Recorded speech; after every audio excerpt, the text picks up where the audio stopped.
Welcome to the Daily Dish. I'm Shay Pausa. Today in She Knows Health, America's healthiest cities for women. For the 10th year in a row, Self magazine has ranked the healthiest and unhealthiest cities for women. Sarah Austin, Self magazine's feature director, joins us now with the scoop. Good morning, Sarah. Hi, Shay. Hey, Sarah. Good morning. Welcome to the Daily Dish. How are you? I'm great. How are you?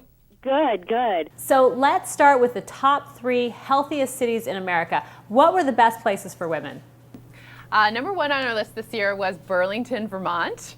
Their eating habits really stood out. They eat tons of fruits and veggies, organic. They're going to farmers markets. After that was Bethesda, Maryland, and Portland, Maine. Very good. Now, you've been doing this for 10 years now. How do you determine what cities rank on the list?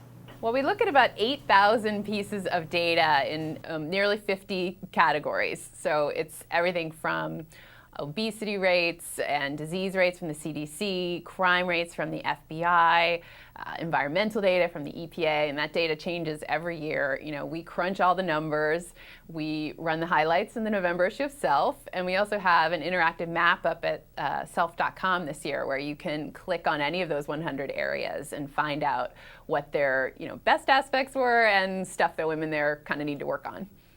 Excellent. Now, what were some of the interesting or surprising things you found in the study? Well, this is the first year that we've looked at how much sleep women are getting and the quality of their sleep. That's kind of an underappreciated thing that affects your health. And what we found was that women are not getting nearly enough good sleep. 8 or 9 days out of every month, women on average are tossing and turning, having insomnia. In Charleston, West Virginia, which was our worst sleeping area, it was 3 to 4 nights a week that women had insomnia. If you're not getting 7 hours of sleep a night, it's actually going to raise your risk for weight gain as well as for diseases like heart disease and cancer. Now, some of the cities that rank lowest on the list were Tulsa, Detroit, and Oklahoma City. What can women do to stay healthy if they live in an unhealthy city? And one of the fun things that we did this year that we're really excited about is we talked to women in those specific areas and who are living really healthy lifestyles and asked them, how do you do it? You live in the 100th ranked city. And women in Tulsa said, it's important to me to eat healthy, even though I'm surrounded by fast food. I went online, I went to meetup.com.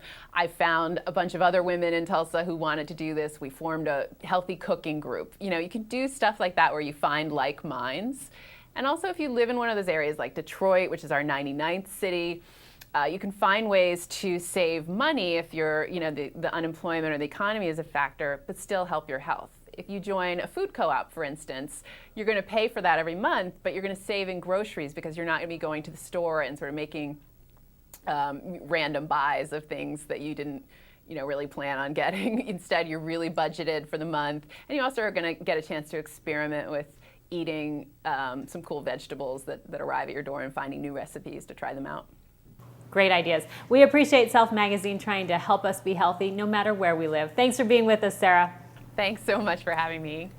You can find this month's issue of Self Magazine on newsstands right now. And of course, for more great tips and ideas for a healthy lifestyle, be sure to visit the She Knows Health channel. Thanks for making us part of your day. I'm Shay Pausa. I'll see you next time.